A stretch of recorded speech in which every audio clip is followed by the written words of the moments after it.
ဗုဒ္ဓသားသမီးများတွေတပတ်တာကံကြမ္မာဟောစရများကိုဟောပြောပေးသွားမှာဖြစ်ပါတယ်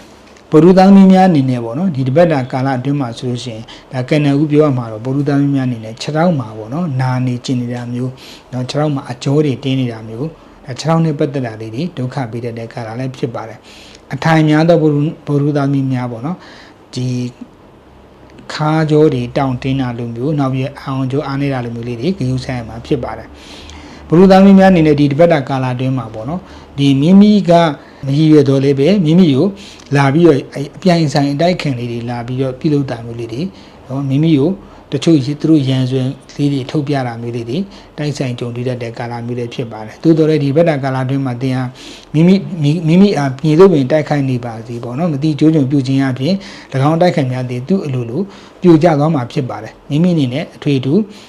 အာယုံဆိုင်ပြီးတော့တုံ့ပြန်ရင်မလိုအပ်တဲ့ကာလလည်းဖြစ်ပါတယ်ဘုရုသားမင်းများအနေနဲ့ဒီတပတ်တာကာလအတွင်းမှာပေါ့နော်မိမိရဲ့လုပ်ငန်းခွင်မှာဖြစ်စီမိမိရဲ့ဆွေမျိုးတွေကဖြစ်စီအတိအကျွမ်းမိတ်ဆွေတွေကဖြစ်စီပေါ့နော်မိမိရဲ့ယာရုဩဇာတဏှဥစ္စာငွေကြီးပေါ့နော်ဂုံဩဇာပုံမများအစများစွာကြီးမားတယ်ပေါ့နော်အမျိုးသမီးတယောက်ရဲ့ကုညီဆောင်ရှောက်မှုကိုရရှိတတ်တဲ့ကာလမျိုးလေးဖြစ်ပါတယ်ထူးခြားစွာနဲ့ပေါ့နော်ဒီတပတ်တာကာလအတွင်းမှာဒီ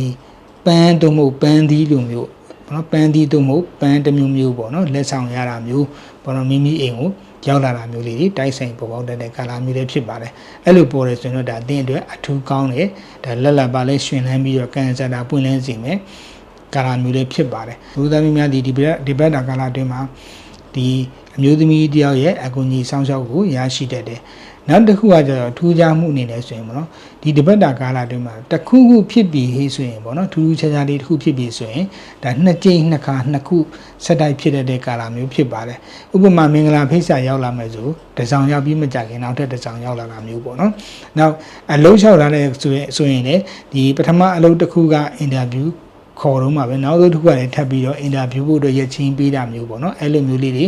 နှစ်ခုနှစ်ခါဆင်ပြီးတော့ပေါ်ပေါက်တဲ့ကာလမျိုးတွေဖြစ်ပါတယ်အခြေအိမ်တော်ကြီးမှာဆိုရင်တော့ပေါ့နော်ဒီကာလဒီအနည်းငယ်အငင်းရှိတဲ့ကာလမျိုးဖြစ်ပါတယ်သို့တော်လည်းအငင်းရှိခြင်းဒီအရန်တိုက်ခံပြဿနာဖြစ်တာမျိုးမဟုတ်ဘဲနဲ့မိမိကိုတယောက်တည်းနေခြင်းနဲ့စိတ်တွေဖြစ်နေတဲ့အတွက်ကြောင့်ဒါမိမိတို့ရဲ့အခြေအိမ်တော်ကြီးမှာဆိုရင်မိမိကတခုတည်းနေလို့စိတ်တွေပို့ပြီးတော့များနေတတ်တဲ့ကာလမျိုးလေးဖြစ်ပါတယ်အဲဒီကာလအတွင်းမှာဘုရုသားသမီးများအနေနဲ့ပေါ့နော်အမျိုးသမီးမေတော်တွေနဲ့တူအိမ်မဲမြင်မဲ့ခဲ့တယ်ဆိုတော့ဒါတင်တို့အတွက်ဒါအထူးကိုကံကြမ္မာတွေပွင့်လန်းစေမယ်ပွင့်လန်းလာမယ်နမိတ်ပဲဖြစ်ပါတယ်ဘုရုသားသမီးများဒီတပတ်တာကာလအတွင်းမှာပြုလုပ်တင်တဲ့ရရာကတော့ပေါ့နော်ပလဲပေါ့နော်ဒီ fancy ဆိုင်တွေမှာရောင်းတဲ့ပလဲပါအတူလေးရတယ်အစစ်လေးရတယ်ပလဲလုံးလေးတစ်လုံးကိုပေါ့နော်ပလင်းတစ်လုံးလေးထည့်ပြီးတော့ပလင်းသေးသေးလေးတစ်လုံးလေးထည့်ပြီးတော့စောင်းထားရုံပဲဖြစ်ပါတယ်ဘုရုသားသမီးများအနေနဲ့ဒီတပတ်တာကာလအတွင်းမှာအကျိုးပေးကနန်းရတော့2 3 2 4 2 2 4 5 3 9 9ဆိုတဲ့ကဏ္ဍများပဲဖြစ်ပါတယ်